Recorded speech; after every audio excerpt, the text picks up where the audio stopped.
Alors, les Tesla seraient des mauvais élèves au contrôle technique, apparemment. Voyons l'article.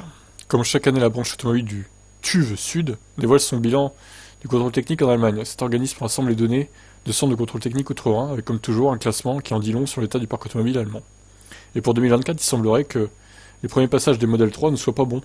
En Allemagne, le premier contrôle technique est obligatoire à partir de la troisième année de mise en circulation. Oh, au bout de 3 ans, bah non. C'est peu quand même, hein. Puisque les livraisons de la Model 3 débutent en Europe courant 2019, ce n'est qu'à partir de 2023 qu'on peut enfin avoir un tour d'horizon des contrôles sur la berline américaine. Le classement place donc la Model 3 à la bonne dernière, elle est en 111e place actuelle, juste derrière la Dacia Logan. La Model 3 affiche un taux de défaillance de 14,7%, ce qui semble important puisque la Logan est à 11,4%. Il faut toutefois avoir accès aux détails des défauts remontés. Le TÜV mentionne tout de même des défaillances importantes, notamment dans deux domaines: freinage, disque et plaquettes peu sollicités sur les électriques grâce au régénératif et donc paradoxalement moins efficace dans le temps, et les suspensions et essieux qui semblent être récurrents sur le modèle 3. Ok.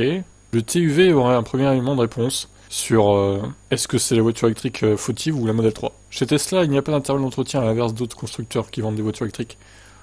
Nous ne nous attendions pas à des performances aussi médiocres de la Model 3, mais le résultat confirme notre hypothèse selon laquelle les voitures électriques doivent également être entretenues régulièrement.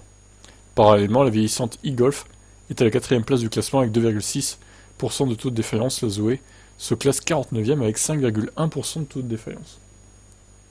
Ces résultats n'écartent pas non plus la défaillance de l'humain, plus particulièrement des propriétaires de Tesla qui ne vont jamais en concession, puisque c'est pas nécessaire selon la marque américaine, ce qui pourrait donc plus facilement passer à côté de défauts, éclairage, frein, pneus, pouvant être repérés par un technicien en service après-vente. Simple malveillance du propriétaire ou vrai problème de conception? Bah, en même temps, désolé, mais bon, ils ont raison, Tesla, de pas obliger les entretiens à intervalles réguliers. Quand j'avais le Kona, moi, c'était tous les ans ou 15 000 km, c'est une honte, je suis désolé. Bon, là, le Niro, c'est mieux, c'est tous les 30 000 ou tous les 2 ans.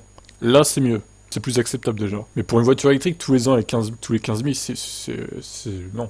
C'est juste pas justifiable, en fait. Bon, là, Tesla, c'est encore autre chose, il ne demande pas d'entretien obligatoire. Bon, après, moi, je pense que c'est plutôt une bonne chose. Et s'il y a le moins de problèmes, bah tu vas SAV, quoi, hein. Tu fais une demande sur l'appli et puis tu règles ton problème, quoi. En espérant évidemment que tu es encore sous garantie.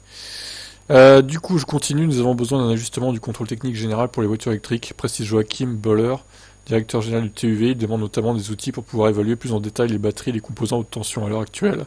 Seule une inspection visuelle rapide est pratiquée en centre. Bon, vous en pensez quoi de ces résultats médiocres de la Model 3? Alors après, c'est un organisme allemand. Est-ce qu'on pourrait douter des chiffres éventuellement? Parce qu'ils essaieraient de mettre en valeur Volkswagen. Après, on peut tout imaginer, hein. Mais bon, on va partir du principe qu'ils sont honnêtes. Et avec votre modèle 3, est-ce que vous avez passé le CT, vous? Parce que là, du coup, en France, c'est tous les 4 ans. Normalement, vous avez dû le faire, les premiers acheteurs, là. Dites-moi en commentaire. Ciao.